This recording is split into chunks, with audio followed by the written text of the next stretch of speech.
Good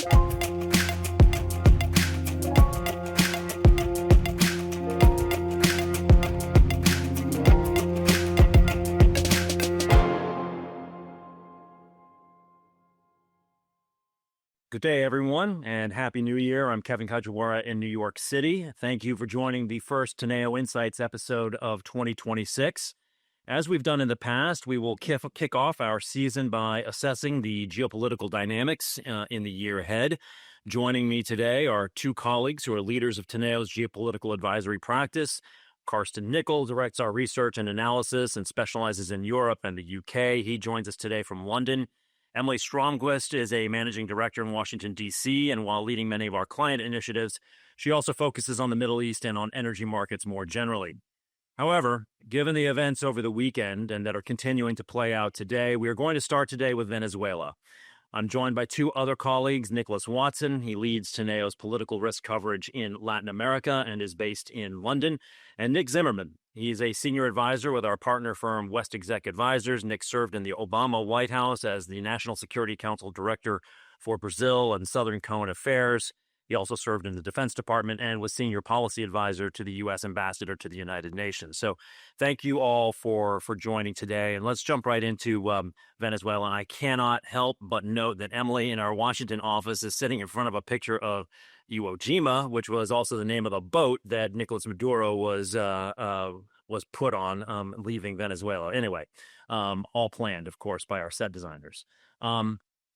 Nick and Nicholas, I think I think we can take as a given that our audience is familiar with the events of the last several days. So there's no need to go through what has happened. But I think we could perhaps start with your two assessments of where things sort of stand on the ground in Venezuela. It's hard to believe, we're only about 72 plus hours into this event. But what is your assessment right now, as far as you can understand, of what the regime, what the power structure actually looks like there in terms of the government, but also the part that is being played or the cards have yet to be shown by the opposition, by the military and the security apparatus, by guerrilla groups, by drug cartels, other criminal organizations? What is the situational environment in Venezuela right now? Perhaps, Nick, we can start with you. Absolutely. It's a pleasure to be here with all of you. Indeed, there are a lot of moving parts in Venezuela, and there have been for some time. Throughout really the entire duration of the Chavista and Maduro movement, over 20 years now, there have always been different factions and groups, much like in any government, really. And there have been various different iterations of that, but most recently, I think we can bucket them into three constituencies, for lack of a better word. One, Kevin, you already alluded to it, is the military, nominally led by the defense minister, Vladimir Padrino Lopez. There is the intelligence and law enforcement apparatus, nominally led by the interior minister, de Soldado Cabello, who's known to be one of the more hardline traditional Chavistas in the country. And then there are leading... He's one of the indicted figures as well, correct? And one of the indicted figures as well, yes. And then there are leading political actors. And that's where we kind of land on Vice President Delcy Rodriguez as well as her brother Jorge Rodriguez. These factions have had very serious disagreements over the years, but they tend to come together when their survival is at stake. And so what we see in these first days in Venezuela, I believe, is these factions basically coming together out of pragmatism to survive. It appears, based on the information we have right now, that there was something of a negotiated exit of Maduro with at least some elements of the current regime. I think some of the smoothness of the operation and extracting Maduro lends itself to that, as is the relative calm and control that we've seen the regime exert in these first hours and days after the operation successfully concluded by the United States military. What that means over the midterm, I think, is decidedly unclear. We don't know to what extent the Trump administration is discussing transition demands and plans with all of these elements of the regime. We don't know the buy-in that all of these elements might have. There was reported gunshots last evening in Caracas. A lot of, varying stories, but one possibility out there is that elements of the government had put up drones in the air to monitor the airspace, didn't coordinate with the presidential guard, and it was the presidential guard shooting at those drones until there was some sort of interagency coordination. There's a lot of volatility on the ground. This could go a lot of different ways. And of course, even in calmer times, this is a country that is generously, I think, can be characterized as undergoverned. There are a number of militia groups. There are a number of transnational criminal organizations, such as the Colombian ELN, that exert control over swaths of the country. And these organizations aren't going to just stop their operations because of the tumult in Caracas. Maybe I'll turn it over to Nicolás to add some additional color there. Thanks, Nick. Yeah, well, I mean, Delcy Rodriguez has been sworn in yesterday, Monday. And incidentally, her brother Jorge was also confirmed as the National Assembly president. So that pairing is very important.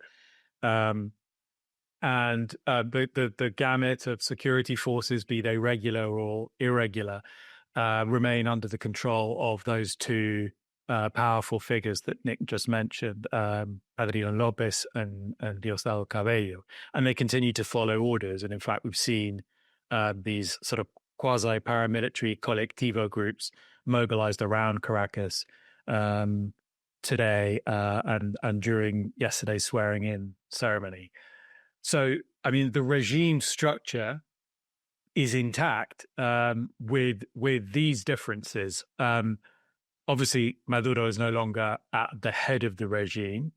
The US is now acting as a kind of regime guardian in a sort of tutelary role, and so far the regime is cooperating under duress. The threat is that Trump has stated pretty boldly is that the failure to cooperate risks the same fate as Nicolás Maduro. There are obviously internal rivalries, as Nick has alluded to, and there's sure to be new undercurrents of tensions after the events of the weekend. But I mean, the main two issues for the regime now, as it stands now, this sort of reconstituted old yet new regime, is that it continues to lack legitimacy, and the will of around 70% of the Venezuelan electorate has been frustrated. Those voters who voted for Edmundo González, and with him the sort of the engine of the opposition, who is Maria Corina Machado, behind him. As recently as July 2024, that popular will has been thwarted. And not to mention as well, Venezuelans residing in the US who will also be very unhappy about the sidelining of the opposition and the maintenance of the status quo minus Maduro. And strangely now, Chavismo as a movement was built on resistance to US imperialism. It made alliances with the US's main geopolitical adversaries and is now being asked to facilitate the entry of US companies into Venezuela to develop, the prized natural resource that Venezuela possesses, which is oil.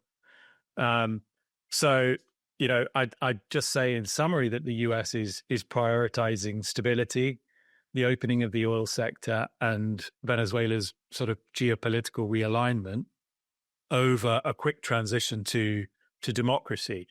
The aim underpinning that is to avoid not just a power vacuum, but I think as well a sort of institutional vacuum of the bureaucrats who run things day to day. And I think probably front of mind for the US is the experience in Iraq with de-Ba'athification, which led to a dangerous void and anarchy and chaos. And the positives from the situation so far, 72 hours in, is that we haven't seen that anarchy and chaos. And that's because the US has a strong interest in avoiding generating a kind of migration exodus, violent that would be difficult to contain. And the US may be correct in their assumption about the opposition, that the opposition, namely, can't take power smoothly without instability, because the men with guns are with the regime and not the opposition. But it's all in all a hard-headed, ultra-pragmatic approach, and it's very controversial. So let's unpack a little bit of this, because you've both talked about this element of what's kind of guiding the environment right now. One is that the regime remnants, or reconstituted regime with the acting president, is acting under duress. Effectively, there is a gun at her head, and at the same time, as Nick kind of described it, there's this kind of survival instinct that the group. So what are you watching to see whether there is, whether there's staying power here, or whether this is starting to fray? Like, what should we be kind of paying attention to here, or is it the Venezuelan street as well, which you sort of alluded to here a moment ago, Nicholas? Obviously, internal cohesion of the regime. At the moment, they all can sit around the table, literally, and we've seen that. But things are clearly very tense. Whether security forces continue to obey orders, and you could argue it's quite striking that we haven't seen any defections or any movements away from the security forces. They are doing, following the orders that are being given to them. But I think the other side of the equation that is really important is how exactly the US intends to, quote unquote, run the country, without even a working embassy. I think we'll be looking to see whether there are signs that embassy is being reopened, whether there are civilian authorities being sent down to administer things, or indeed whether the US really thinks that it can run this administration remotely. Yeah, I would just add that much of this, I think, piggybacking off of Nicholas's later comments just now, a lot of this depends, of course, on internal dynamics in Venezuela, which we both touched upon, but also ultimately what the Trump administration's demands and expectations are for this upcoming period. And one thing that is challenging in that is that a characteristic of the Trump White House, certainly in the second term, is to try to keep their negotiating partners, adversaries, what have you, off guard, to keep moving the goalposts, so to speak. So there is one scenario, I think, in which the demands that are ultimately rolled out in terms of access to oil reserves and the rest, the regime can meet with relative ease. The Rodriguez siblings have had a long history with the Venezuelan oil industry. Emily and others might be able to speak to that more than I. One of the reasons why they're considered to be, relatively speaking, more moderate within the movement is because they've both exerted over these 20 some odd years roles in which they're kind of close interlocutors to the private sector and have seemed to at times welcome and try to be accommodating of private investment to include in the oil sector. So there's a world in which the Rodriguez siblings are able to meet some of the initial expectations for the Trump administration in terms of the oil question, and they don't come under too much undue duress to the extent that any other leaders within the movement are uncomfortable with the current arrangement. And Nicholas did a good job spelling out the irony of what we're seeing here, right? Because this was a political movement that very much came up in opposition to alleged, U.S. hegemony in the hemisphere. But if it looks like the Rodriguez siblings essentially have this thing under control and have an understanding with the Trump administration, again, the survival instinct, right, can kick back in very, very quickly. And as time goes on, right, the Rodriguez siblings could consolidate power. Alternatively, Let's say there's a much more intrusive set of demands, becomes very unwieldy. Some pockets of regime control over the economy are threatened by demands made by Washington in terms of what they want to see for foreign private investment, right? And you start to see dissension within, right? And something that approximates a civil war, or some of the chaos that marked previous attempts, right, at government overthrow, both unsuccessful and successful, dating back over the last 25 years plus, right, of Venezuelan history. So let me ask a follow-up on this because, you sort of alluded to this, but essentially can we talk a little bit about the role of other countries that have an interest in Venezuela? And of course, here I'm speaking specifically of China and Russia. But what role, if any, they are playing or may assert or are at risk of asserting here that could interrupt the smooth, sort of facilitation of U.S. interests in the new Venezuela? I think for starters, Beijing will be quite troubled by the fact that they had a senior a diplomatic envoy to Latin America in country meeting mere hours before he got taken down. Yeah. Exactly. And possibly this envoy was still in the country when the operation took place. So that's a sort of a symbolic affront to China. I think on a more sort of pragmatic level, I think Beijing will want to ensure that, its debt claims are not subordinated to other creditors, and so that might be an area for that is worth monitoring if U.S. companies do go into Venezuela as Trump wants. On the Russian front, I mean, Russia seems to have been caught off guard by this, and it certainly seems that the Russian weapons system that the Venezuelan military had weren't really effective at all and were really a flop. But from a sort of I don't think Russia has the capability or even necessarily the willingness to do much to disrupt things on the ground in Venezuela. But in a wider sense, I think there are interesting takeaways here. If you take or if you accept the idea that, the world is moving into a kind of spheres of influence arrangement, then this is a potentially positive development for Putin. There is also some European countries with skin in the game. Italy's Eni and Spain's Repsol also have outstanding claims and will be looking to get paid for natural gas deliveries that they've been continuing to make. So that's another factor I think that U.S. companies will have to consider if they're to return to Venezuela. And the other external player in this is might seem relatively peripheral and it's not so commercial, but Cuba obviously did play a role in protecting Maduro, and the Cuban regime has admitted that 32 of its operatives were killed during the operation. I think again, much vaunted mythical status of Cuban intelligence turned out to be a bit of a flop. But I think it'll be very difficult for the Cubans to sort of exercise leverage and exert pressure over the new reconstituted Delcy Rodriguez regime in quite the same way as they have been able to, simply because Delcy will surely feel greater pressure from the United States.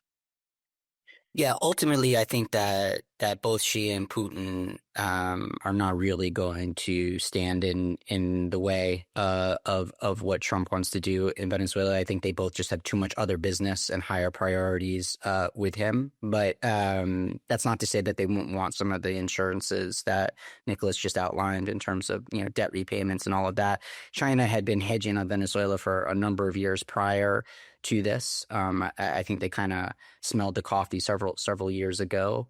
I think the most direct action that might have sort of longer lasting impacts, in addition to the broader spheres of influence theory of the case, is that this will be used by both to raise further questions about American leadership and commitment to the multilateral order. And in fact, we've already seen that. There's been quite a rush of activity at the UN Security Council, led by left-leaning Latin American countries and almost all of Africa, but with Chinese and Russian support. Again, the United States, of course, has veto power, it won't go anywhere, but the symbolism is real. And to the extent that this can be equated and therefore legitimized or delegitimized, depending on the interest of the interlocutor at play. But with other territorial conflicts, ultimately that could play in both the Chinese and Russians' favor, whether in a Ukraine or Taiwan context or other. One other country that, though, is not getting a lot of looks, but I think should be mentioned in the equation potentially as the biggest short-term winner, if calm reigns in Caracas for any period of time, is actually Guyana. With a new regime and a new orientation in place, that threat of a potential invasion or action against Guyanese oil reserves, which potentially could be amongst the largest in the world, is removed. And that is a concern for investment. And that it's by Venezuela concern. Exactly. Yes. Like to take over the Essequibo region, right, which has been this long-standing historic dispute, right? So it could actually stabilize market conditions for Guyana, and that would probably in the short term be much more impactful than anything that could come out of Venezuela, just given how degraded the oil production capacity in that country has become.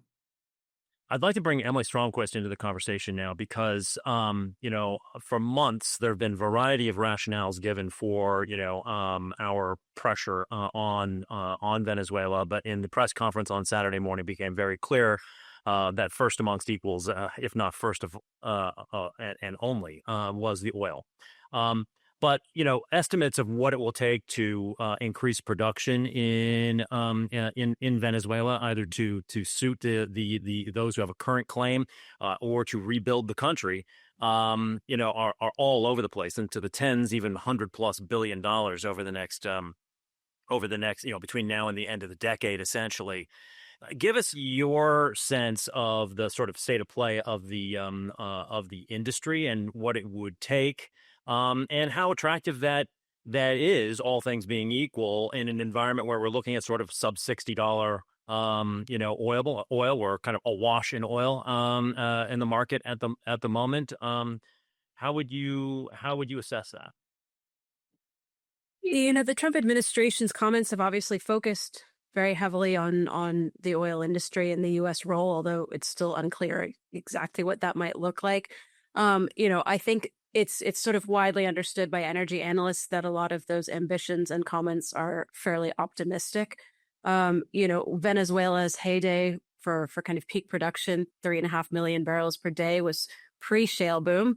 The economics of the oil industry have changed significantly over these intervening years. As you said, we're in a low oil price environment right now, and we're looking at an industry that's really in disrepair. So I think there's a lot of concern just about broadly, what's the opportunity there, how much work is actually going to be required, how much investment is required, who's going to cover those investments. And these are all, things that are being worked out in real time, and a lot more assessments that have to be done. There's also, a kind of sordid past with the Venezuelan energy industry because a lot of companies have been burned there. There's a long history with expropriation. There was a period of time in the 90s where they did this apertura, as they called it. They opened up the oil industry. They brought in a lot of expertise, a lot of technical know-how. This was critical in developing the Orinoco Belt, and really brought in a lot of the know-how that PDVSA lacked at the time. Chavez kind of quickly reversed that around 2007, 2008. Any of the assets where PDVSA was not a majority owner were expropriated. Companies that rejected this claim lost control of their projects. So, a lot of these cases ended up in arbitration, and repayment has been problematic since. So a lot of these issues will need to get sorted out as part of a broader kind of industry overview. You have to look at governance. You have to look at contract sanctity. All of these things need to be in place to encourage companies to go back in. So it's a steep uphill climb to get there. I think there are ways to do it, but stabilization obviously has to come first before you can start in turn addressing some of these oil industry specifics. every time you have an event like this, which on the surface seems so simple, the complexities immediately sort of start to emerge. And one of the weird externalities of this potentially could be if Venezuela is effectively a puppet of the United States at this point. Does the United States now have a vote at OPEC, via Venezuela, or how does that play out? I'm assuming there's no answer to that question right now. Yeah, and it's one that hasn't sort of really been, it's a step ahead, I think, of where everyone's at the moment. Certainly in this sort of OPEC and OPEC environment, this concern that the U.S. might sort of gain more influence over one of the foundational members of OPEC is there, and it's real. There's also the possibility that OPEC just starts to fall under the U.S. sphere of influence as the other great producer outside of Saudi Arabia that has huge implications as well for global oil markets. So certainly one to watch, no clear answer on that, but very interesting in terms of oil politics about how that plays out. So Nick and Nicholas, just two final questions for you, and I'll let you go. The first is, just kind of picking up on what Emily was talking about the challenges of ramping up production. In the effort to keep the street in Venezuela sort of on side here, in a sense, I mean, what other strings can the U.S. and the administration that is now in place in Venezuela pull, to keep the economy kind of going, or to improve the economy until such time as there's, the promise of the energy sector pays off? Well, unfortunately, the economy hasn't been working for the Venezuelan people for quite some time. Putting aside the legalities of what has just occurred between the United States and Venezuela, the regime as constituted was essentially a criminal organization that, through an apparatus of repression, had created a sustainable way to pay off enough powerful constituencies in the countries to maintain control. And there's no sort of democratic citizenry accountability. And so the main concern for the regime, again, will just be its own survival, not necessarily improving conditions on the street for the people. I mean, until 3 or 4 days ago, the economy was in tatters, but in terms of from within, they were fully in control, right? I mean, it took quite a stunning military operation from an outside power to get us to where we are here. Presumably, the strings, the leverage, notwithstanding the challenges in terms of oil production that the administration will retain, is the threat of additional military force, rendering other of these leaders, right, and bringing them to, the U.S. judicial system. And no one's safe. So you better obey.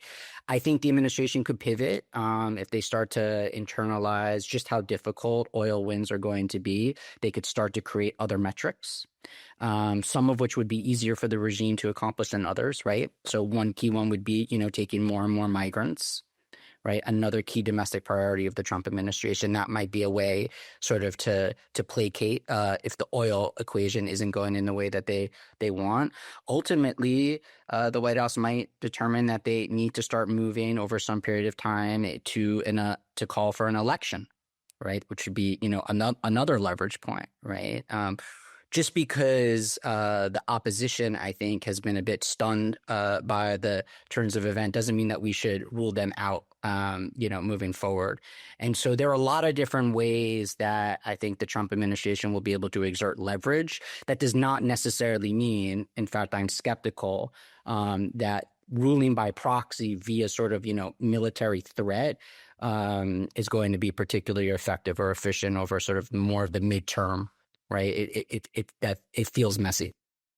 So finally, the President Trump and Secretary Rubio have contradicted each other on a number of occasions in the last 72 hours. But one area where they have remained pretty consistent is to sort of double down on what this means for the rest of the region. Obviously, Colombia comes up quite a lot. Greenland comes up quite a lot. But of course, we've talked about Cuba. We've talked about the Panama Canal Zone and other places. Talk about the broader implications of this, also within the context, Nicholas, of what you were talking about with the spheres of influence and, the Monroe Doctrine with the Trump corollary, or the Donroe Doctrine, as he calls it now. What are your concerns now with regards to the rest of the region? I mean, there's little love lost for Nicolás Maduro across much of the region, perhaps with the exception of Nicaragua and Cuba.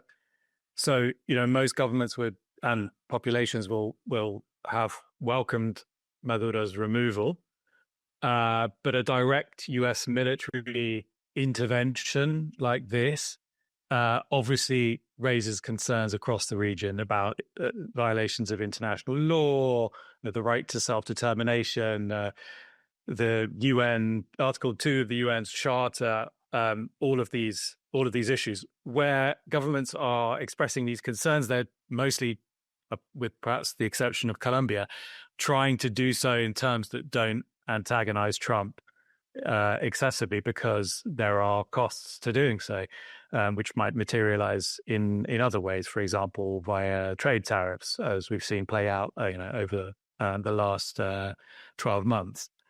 I think the case of Mexico is pretty interesting to highlight, because Trump has singled out Mexico as a problem, and Mexico is far more involved in drug trafficking than Venezuela has ever been. But in some ways, Mexico represents an exception to the rule. And I think that was apparent in the National Security Strategy document that was published at the end of 2025, which alluded to the need for pragmatism with certain states. So I think that Mexico will remain in the frame, but I don't necessarily see any kind of action quite along these lines in Mexico.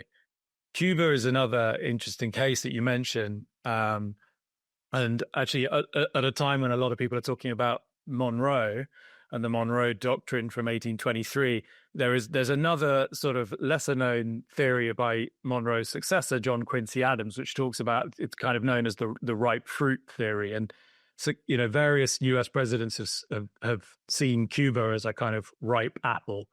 And it does seem that Rubio in particular sees Cuba ripening to the point that it will kind of gravitate back into the US orbit.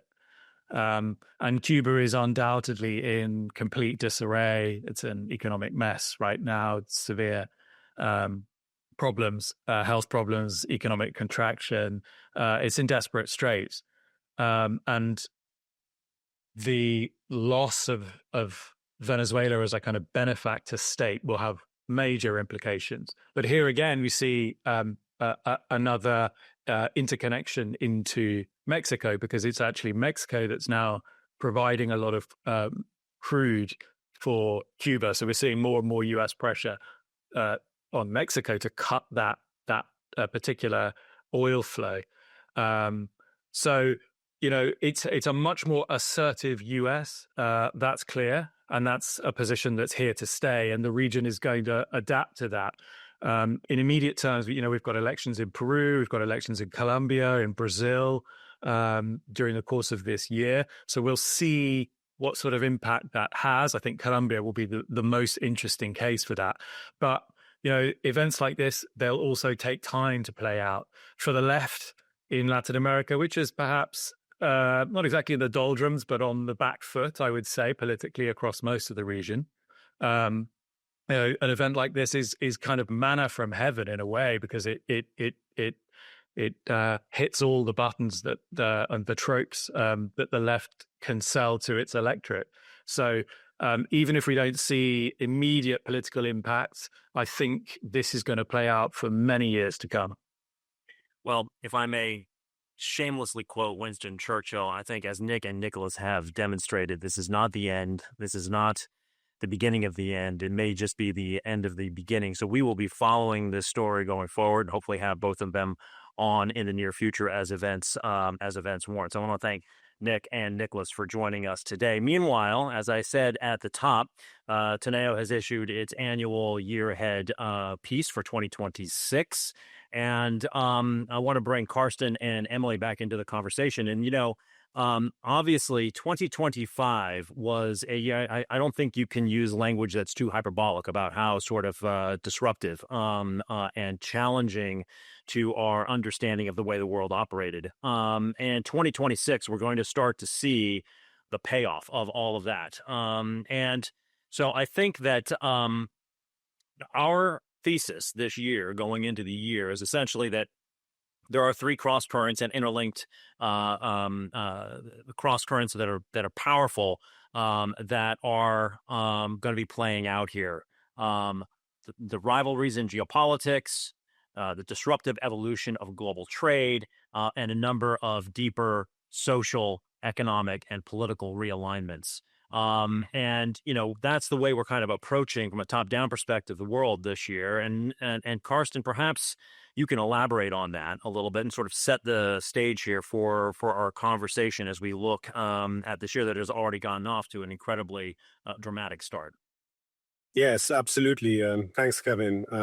Extremely dramatic start. And in a way, you could say that the build-up to this dramatic start with, this military build-up in front of the coast of Venezuela in the last couple of weeks of 2025 was with us very much and was on our minds as we were crafting this 2026 outlook. And I think you see that reflected in this approach that we have chosen with these three cross currents that you have just outlined. Because I think the events that we're seeing in Venezuela, of course, are a powerful reminder or a reality check, a sense check of the limits in our present day and age to, defining, looking ahead at 12 months, one or two big events that will shape the year, right? If you go back 12 months, if we would have said we're coming out of 2025, entering 2026 with this U.S. administration that we were talking about as isolationist at the beginning of 2025, having exerted military strikes and quite breathtaking military operations, once in Iran and then in Venezuela, I think you would have been in a pretty minority position, right? As we were talking about ending the Ukraine war in 24 hours, 100 days, as we were talking about Panama, Mexico, Canada, and of course, as always, about U.S. China. And so I think that was really kind of the guiding principle for us to say, you know what, we're going to take this volatility and this permanent uncertainty, we're going to take this heads on. And we're not going to say 2026 is going to be the year of trend X or development Y. No, we're just going to focus on these three cross currents that will be on the mind of every CEO and every investor. And you've already mentioned them, Kevin. Geopolitical tensions is one. Trade, the geoeconomics, if you like, is the second one. And the third one is the interplay with political changes in societies across the world, driven by these developments, but also underpinning these developments. And I think it's very important to keep in mind really how important it is to focus on this from a geopolitical perspective. I think the old perspective of country risk, right, that is really dead, and that would be the most dangerous thing to do in this environment for business leaders to say, a country like Venezuela, for instance, I have no exposure to with my business, I can disregard that.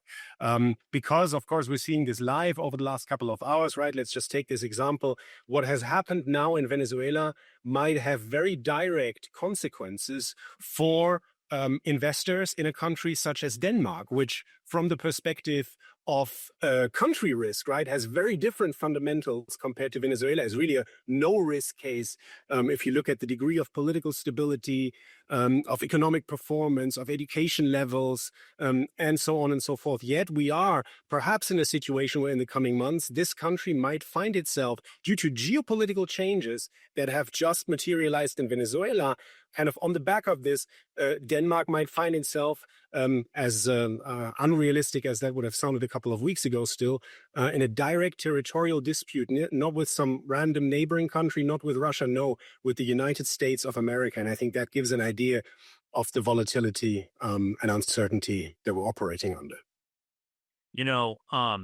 Emily, you and I talk a lot with corporate leaders, the clients of Teneo and others, and it strikes me, and it has for some time, although we're seeing it now play out in very real time, as Carsten has suggested, that most corporate leaders and board members who are around my age, old, most of us grew up in an era where, sort of not just U.S. hegemony, but U.S.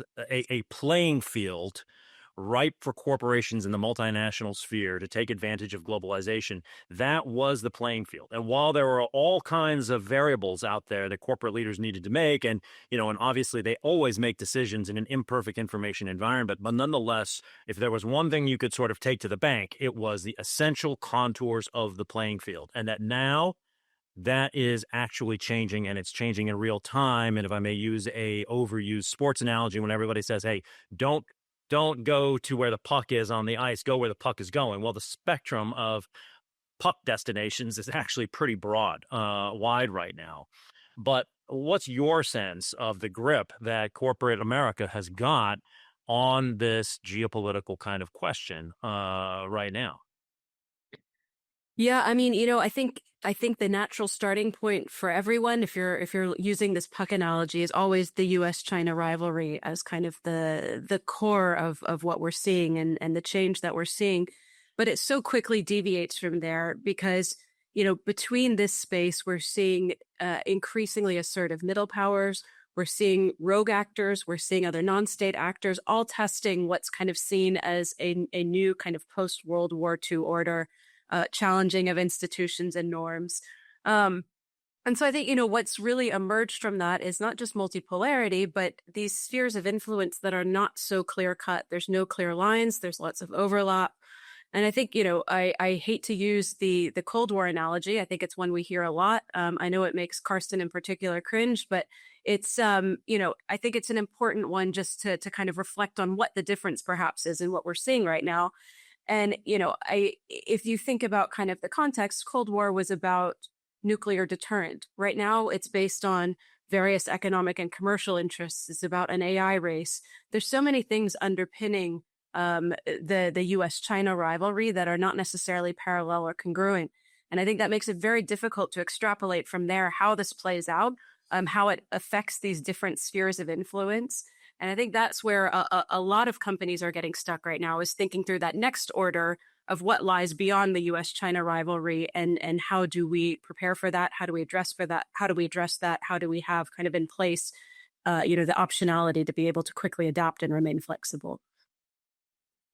Yeah. And, Carsten, the other side of sort of the sphere of influence development is more simply the sort of, the powerful do what they can and the weak sort of endure what they must, notwithstanding assertive middle powers that Emily's kind of talking about here. But in an environment where the multinational has got to kind of juggle all of this, and we look at things that in the past have required at least something approximating a global commons to deal with, whether it is, climate change, a pandemic, nuclear proliferation, things of that nature.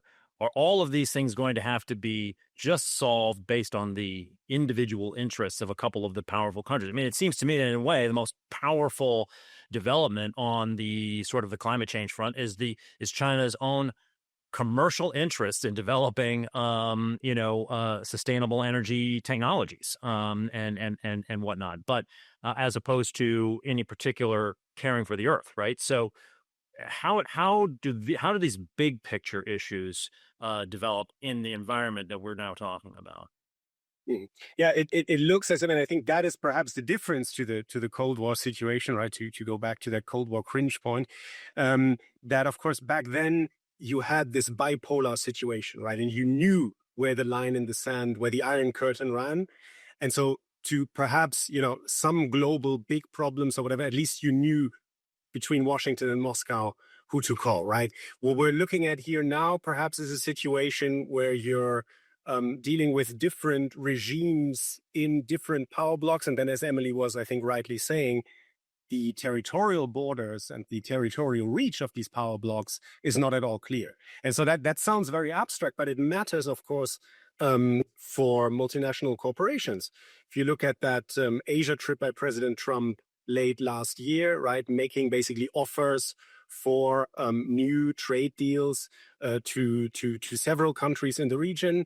You have at the same time the European Union trying to reach out to those countries. You have, of course, China's interest in further expanding its economic and, of course, political reach into that region. And all of these are following very different models for innovation. If you take something like the tech sector, for instance, right, and around AI regulation, for instance, around tech taxation, very different approaches between the American system, between the European system, the Chinese, again, with a very different innovative model that seems to be looking not at this kind of like cutting edge innovation on the AI front, but kind of like rolling it out across the board. So I think then from the corporate perspective, the very difficult question to answer is, if you're operating in a space like this, well, in whose economic and regulatory influence sphere are you today?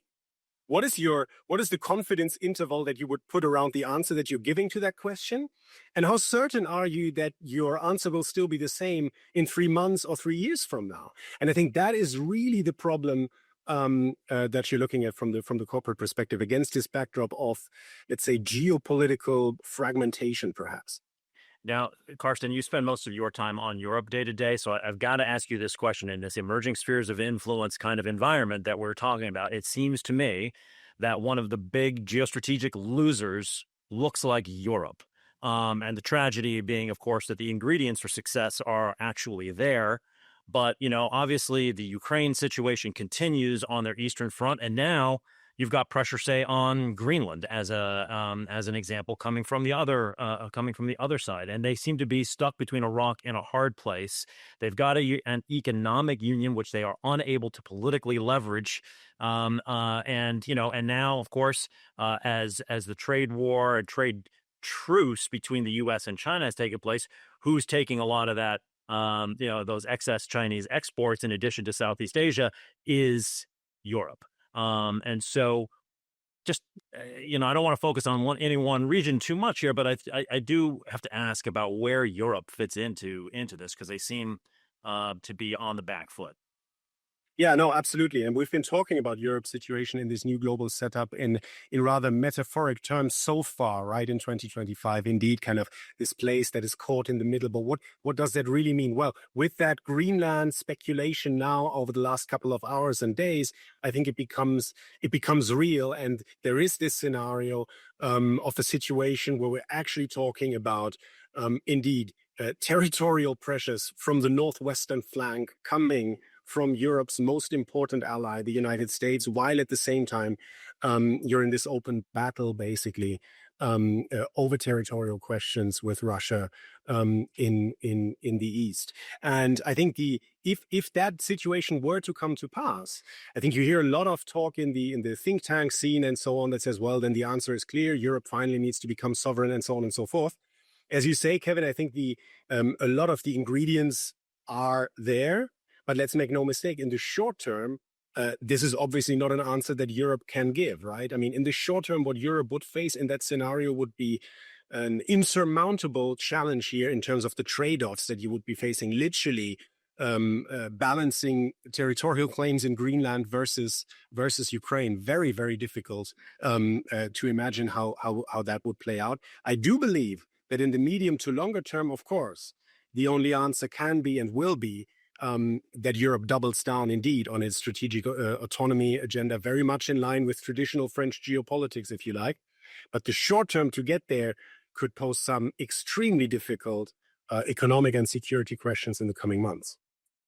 I'd like to pivot here just a little bit and ask both of you, and maybe Emily, you can start here. But obviously, we know that there are a few events that are going to have global ramifications coming out of the United States this year. One, of course, is the looming midterm election in November. Of the appointment of a new Fed chair is one. But the other that we are waiting for almost at any time here is the Supreme Court ruling on the emergency authorization for tariffs that was employed by the Trump administration on Liberation Day. And while it is understood that if the court rules against them, they will use other authorities that they have to ultimately get there, to get tariffs back up. The president is an avowed tariff man, as he says, although we haven't really seen that dramatic of an impact necessarily, or as dramatic of an impact as some had feared on the tariff front. But I think when you look at all of the exemptions, when you look at some of the rollbacks, when you look at the delays, et cetera, the effective tariff rate is only about 14.5% as of late last year, versus the sort of the stated just short of 30% tariffs that are out there. But anyway, talk a little bit about the emerging trade picture. We also know that USMCA, the U.S., Canada, Mexico trade deal is going to start being renegotiated this year.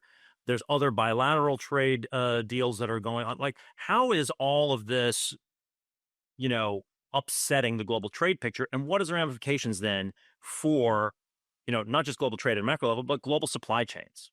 Yeah.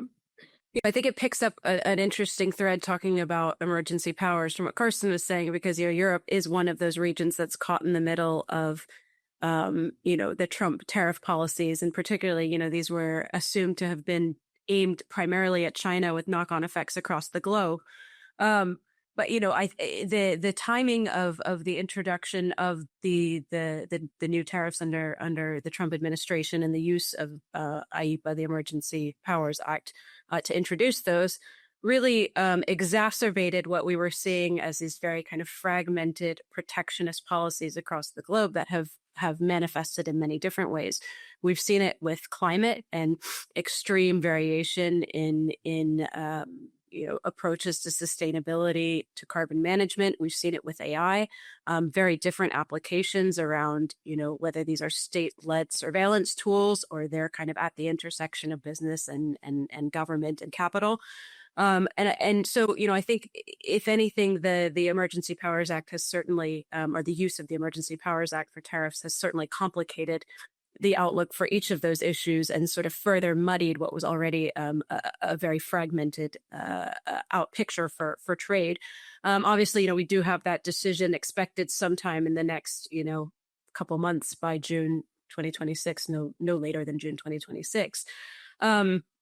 But, it raises an interesting question, because even if those are voted down and the use of emergency powers is rejected, there's still the chaos of, the president still having access to any number of other options, executive authority for implementing new tariffs, Section 232, Section 301. This will all take time to sort out. Certainly there's a lot more procedural steps involved in use of those pieces of legislation. So this will be, still a lot of chaos in the market over the coming year. I think we've seen all kinds of manifestations in terms of how this has played out.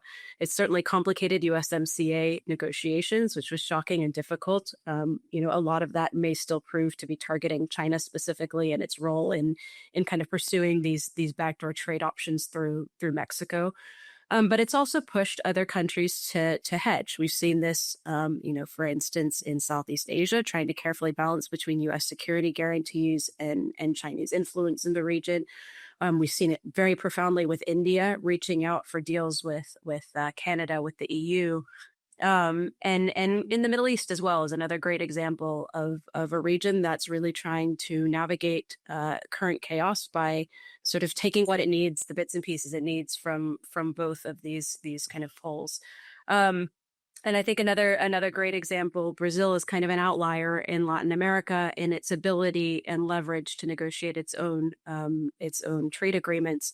So we've seen this with the Mercosur EU agreement and really trying to push through a hedge that can kind of protect it, especially in this kind of growing era of renewed Monroe Doctrine. So it is, that obviously for corporations is a very difficult environment to navigate, given kind of this irregularity of policy and kind of fragmented regulation. So I think that's really the kind of first step is how is this decision made on IEEPA, and the next is really trying just to pay attention to how these spheres of influence are being shaped, and the alliances that are kind of forming on the sideline of some of these new trade agreements.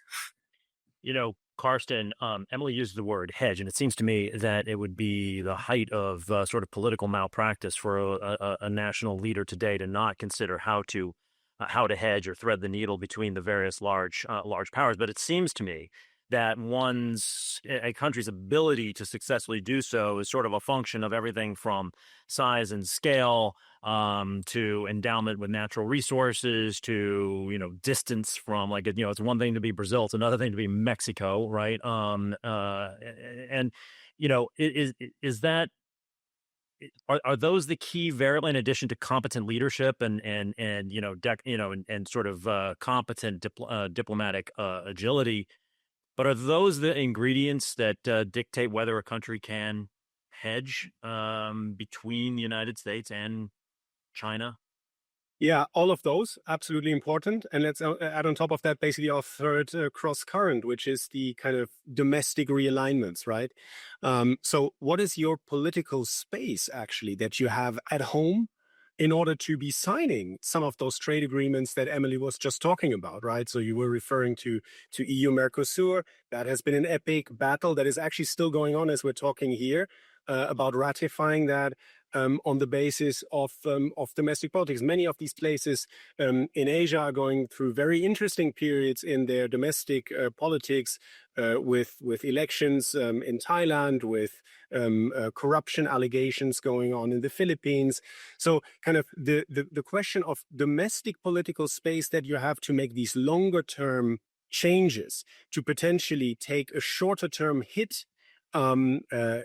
Say if you take a more pronounced stance vis-a-vis China, if you're hitting back at some of those measures that we've seen from the US, right? It's interesting, of course, that's the big story of 2025, that there was one country, right, that had the political space and the economic strength, of course, to answer every single US tariff escalation in kind, and that was China, which is not a democracy. And it could do that on the basis of its control of rare earths. Now, how many other countries on the globe have that kind of capacity? I think it's extremely limited. So I think the changes, the influences that you see basically from these global trade tensions on the domestic economic outlook, like inflation dynamics, unemployment, collapsing export sectors, and so on and so forth, that will be very important. And of course, at the end of the year in November, the midterm elections, what does all of that do to the political climate in the US and therefore for the outlook for this administration to keep doing what it's been doing so far? I think that's, of course, the key thing that we'll all be watching throughout this year in the run-up to November. Carsten, are you bullish or bearish on the notion? Obviously, the United States is sort of disrupting the notion of democracy to a certain degree. But one of the things that we have seen, one of the hallmarks of this century, and I'm here mostly focusing on the wealthier OECD countries, but the real hallmark has been anti-incumbent fervor, right? Kick the bums out. But in addition, the electorates seem to have very, very, very short. They're not willing to give a lot of rope here. So you've got your 2 years. You haven't solved all our problems. Let's vote the other party back in. These are very, very tough, intractable problems that aren't going to get solved in 2 years. And when exacerbated by social media, youth unemployment, Gen Z malaise, concerns about AI and robotics taking entire swaths of the labor force out, like how well equipped is democracy right now to handle these issues, given the amount of time and patience that electorates don't have right now?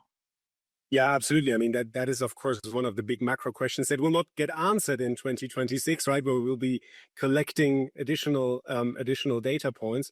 But of course, that is a big conversation in democracies around the world, right? Comparing themselves to this 5-year plan model in China, where we're, of course, waiting for the publication of the latest round of that.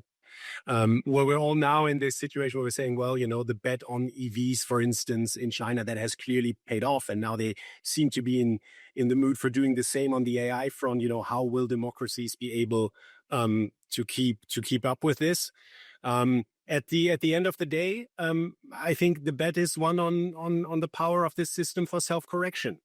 And a lot of this will obviously be driven also by the question as to how the most important democratic government in the world, the United States government reacts to market pressure and ultimately voter pressure through some of these kind of economic feedback channels, right? So perhaps that is actually one of the possible answers. If these protectionist policies backfire so fundamentally that they reach a large enough share of the electorate, could we see from democratic countries a pushback that says, guys, we need to change course here? That could perhaps be a somewhat more optimistic take on the role of democracy in all of this. And interestingly, to play devil's advocate or interject a sour note, perhaps, when you consider the future of democracy, I think you also need to take into consideration the trajectory and pace of change that might be possible because of AI. Some of that can be for positive good. There is this notion out there as well that can start to challenge the entire concept of the nation state. That's not a 2026 story, but it's certainly something that's increasingly interjecting itself into the political debate. And I think one that's very important to consider, in particular, in how it amplifies sort of some of these other, rightward drift that we're seeing in certain markets like Europe or LATAM. Japan was a great example. It went through a very tumultuous year. It has populist nationalist ideas now that are driving its agenda, creating different kind of party fractures. Middle East Sunni versus Shia issues are reemerging. So how did this dynamic now also, on top of some of these other sources of tension around the globe, kind of compound that sense of what is the role of a democracy or in particular of some of these Western governments, and how does that evolve? Well, it's only January 6th, and you guys are already causing me to lose sleep. I'm going to give Emily actually the final word here. And I guess, just kind of go back to what I said at the very top of this segment. We're going through something right now, and, the two of you have been unwrapping that to a certain degree here. And there's a lot of other topics we could cover on this front as well. But we're going through something here that no corporate leader or board member has ever gone through before. And it's happening in real time, and they're going to be called upon to be making strategic decisions in this environment. And so in my view, what is absolutely necessary in this environment is to remain as kind of open-minded, eyes open, and as nimble as is institutionally possible, given the given the limitations of running large organizations and the like. And one way to do that is to take a disciplined approach to scenario planning that challenges the assumptions that you're making on, that underpin your strategic decisions, and to inform yourself then about where the potential blind spots are or the things that are moving, and as well as those that you're going to need to price in because that it's unknowable what the outcome is at this point. But I mean, in terms of the practical elements of how to be navigating this period, Emily, beyond what I just said, how else are you advising companies at this time? I mean, the notion of remaining clear-eyed is the best you can do. I think, if anything, we've learned in recent years, it's that the events that are most disruptive often surprise. We saw so many companies caught off guard by Russia, Ukraine, Venezuela. Now, a very similar story. There was noise about it happening. There was a lot of disbelief. So I think, given the number of fractures, the number of sources of kind of fragmentation and the overlaps in these spheres of influence that we've discussed, there's no model that's going to predict where sort of this next source of unrest is going to come from. So I think remaining agile is very much an exercise of, our favorite, finding these signposts, continuing to monitor how events are evolving, and being able to already have in place contingency plans so you can adapt and adjust quickly as events unfold. Well, our colleagues here at Teneo and the three of us are available to help you navigate these challenging times. If you have any questions, or indeed, if you have not seen the 2026 year ahead piece, please don't hesitate to reach out to us at Teneo Insights at Teneo.com. Obviously, given everything we've talked about from Venezuela to the global picture, we're going to have a lot to discuss over the course of the year. So my colleagues and I will be back. Until the next time, I'm Kevin Kajiwara in New York. I want to thank Emily Stromquist, Carsten Nickel, Nicholas Watson, and Nick Zimmerman for joining me today. Till next time, have a great day. Thank you.